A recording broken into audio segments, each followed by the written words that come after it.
Tiny Tea Prepper here, and I just kind of want to show you what little instructions you get with this from Home Depot. That's one thing I'm a little bit disappointed. They got it on the cardboard box, and they got just, you know, what tools you kind of need, and then they don't even show the right or left hand drain, which have been, you know, a lot nicer to show framed up. And then they got that there, step 3 there, very little, and I show putting in this here, but don't really show anything about connecting it. And this one, putting it in, leveling it, and checking it there.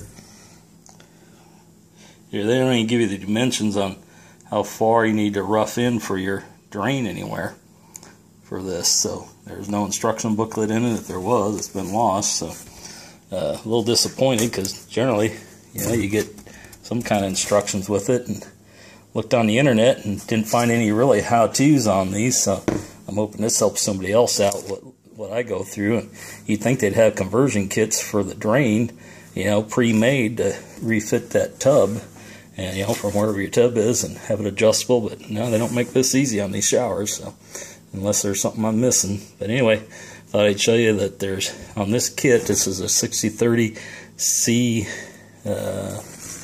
let's see what the rest of it is, 6030 C-Pan is what it's called. So anyway, that's the model of it, and don't expect any instructions with it.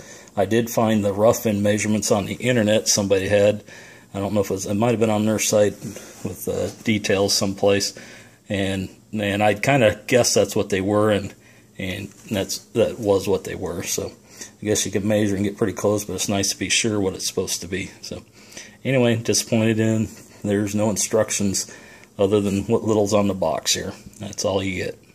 Tiny Tea Prepper here, and continuing on here, I was going to show you here, I'm installing, this is from Home Depot, and I'm installing a shower pan, and it's 60 inches by 30 inches, and it's about 6 inches high, and it's a right drain. So that's the kind of stuff you got to look for if it's right or left drain. If you're replacing a tub, one side, you know, if it's on your right, that's a right-hand drain. If it's on the left where it drains, it's a left-hand drain. If it's in the middle, then that's a different one altogether. But usually tubs are right or left, and this shower pan is replacing a tub, and I, you know, probably could have done something else, but, you know, I don't want to change where all the plumbing goes. So I went ahead and got a shower pan, and let me take you in and show you the shower pan. I got it out of the box. I'll talk a little bit about the complications you run into on something like that. Okay, here's the shower pan. It's upside down there right now.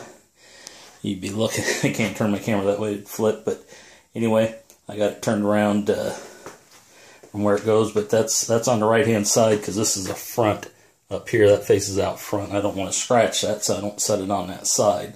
I keep it set on the back side until I get it in there. So can't put that in until I get the plumbing moved up here and the drain rearranged down in here. So that's what I'm kind of working on. Now there's a little bit of difference here, because the drains on showers typically go down to a 2-inch pipe, and what I have coming up from the tub is 1.5 inches down there. So I got to get from 2 inches drain on the shower pan here down to the 1.5-inch pipe drain. Now I got quite a bit of room down there. I can go 10 inches or so cut off before I get down to where the trap's buried down in there. So I got a little ways to play with that. But the problem I'm having is trying to, if I tighten and fix the shower drain on here, there's no room in there anywhere to get underneath these shower pans. Now on the tub, you generally have a little bit of height on the sides, and you can come in through a wall on the other side, reach in and do stuff, but they actually tighten from the top, the tubs. They don't make the showers the same way.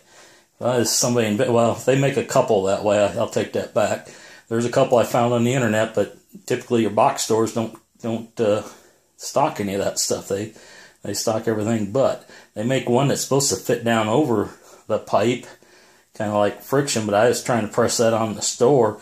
Boy, I don't think I could press that on from up above here, and you know, with the tub pan and everything on there, I don't think it'd work. So what I'm going to do is there's one that works from up above, that, you know, it's to replace an old one that works from up above, you know, working down rather than having to tighten something from down below. And let me show you what I'm talking about here.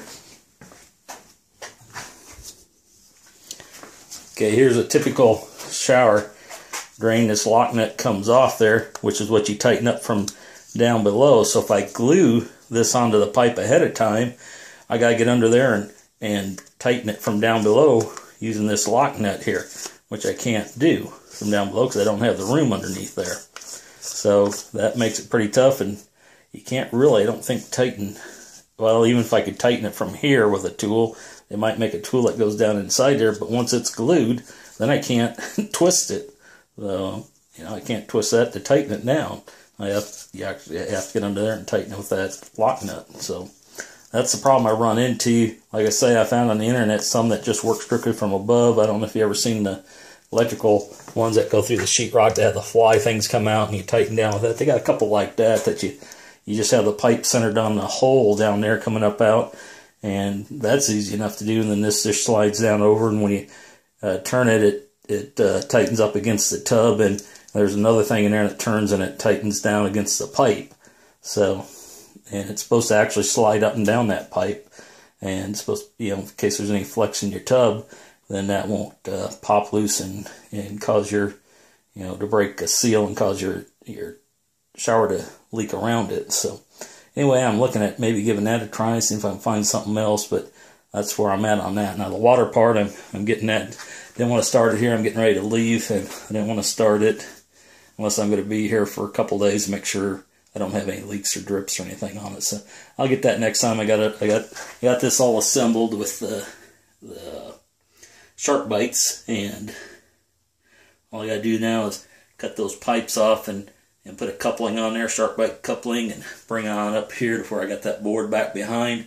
Then add a piece of pipe on. I got a quick shark bite for a shower thing up there also, so I could get by. I want to reuse the old, cut this off, clean it up, and probably just reuse this old one if I want to and save some money. But figured I'm doing this, I just, well, change it all and put all new in there. So anyway, that's where we're at right now, and I'll keep you updated here on the shower tub installation, and I'll pause it here for now and come back later.